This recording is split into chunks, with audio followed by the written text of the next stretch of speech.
اللہ تعالیٰ سے تعلق مضبوط کرنے اور نیکیوں میں بڑھنے کا بہترین ذریعہ نماز ہے۔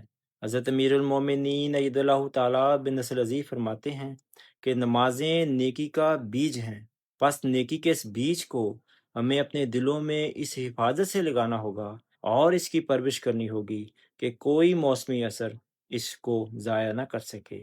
اگر ان نمازوں کی حفاظت نہ کی تو جس طرح کھیت کی جڑی بوٹیاں فصل کو دبا دیتی ہیں، یہ بدیاں بھی پھر نیکیوں کو دبا دیں گی۔